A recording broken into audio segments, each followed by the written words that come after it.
Mkuu Musalia Mudavadi wamewarai viongozi wa kidini kuhubiri kuchochea amani na mustakabali wa taifa kadri uchaguzi mkuu wa mwaka ujao unavyozidi kujongea. Akizungumza katika ikulu ya Nairobi wakati wa mkutano wa maongezi ya amani na maelfu ya viongozi wa kanisa la Friends nchini, kiongozi wa taifa pia amewakashifu wapinzani wake kwa madai ya kupinga miradi muhimu ya serikali. Brian Ouma anatufungulia taarifa zetu kwa taarifa hii kutoka ikulu.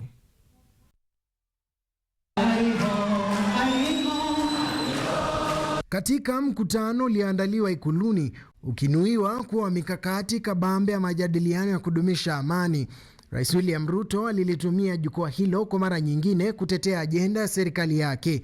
Akiwahutubia viongozi wa kanisa la Marafiki almaarufu Quakers, Rais Ruto aliwashutumu vikali wapinzani wake wanaokosoa miradi yake ya maendeleo. Jameni, msikubali tupelekwe mahali ya kupotea.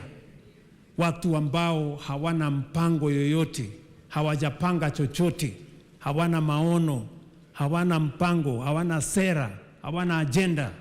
Tusiende kule, tutapotea.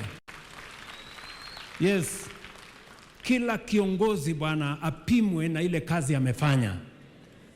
Haiwezekani kwamba umekuwa Kenya hii ukirandaranda miaka 40 hakuna chochote umefanya alafu unasema tukupatie uongozi. Akitumia sekta ya kilimo, elimu, afya, pesa za kigeni na ajira kwa vijana kama uwekezaji wa kupewa kipaumbele chini ya serikali yake chini ya miaka 4, Rais Ruto alitoa dira ya kuifikisha Kenya katika hadhi ya uchumi wa kipato cha juu ndani ya miaka 10 ijayo, na kuwarai wa Kenya kuwachagua viongozi walioonyesha tajriba pana katika uongozi wao, bali si waliojaa porojo na wasio na ajenda. Uchumi ya Kenya sasa speak with authority.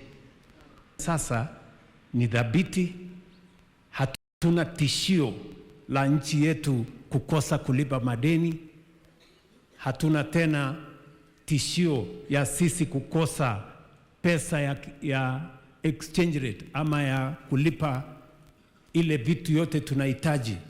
We have enough foreign exchange in our economy. And we have stabilized the economy of Kenya. Aidha, Waziri Mkuu Musalia Mudavadi amewashutumu viongozi wa upinzani wanaopanga kutumia hasira kulipiza kisasi kikabila kwa nia ya kuwatawanyisha Wakenya, huku akimpigia debe Rais William Ruto katika uchaguzi wa mwaka ujao. The leadership of this nation is not about ethnic polling. It's not about tribalism. It is about safeguarding the lives of all the 56 million people in Kenya. And that is the responsibility that we bestowed on President William Ruto through the ballot.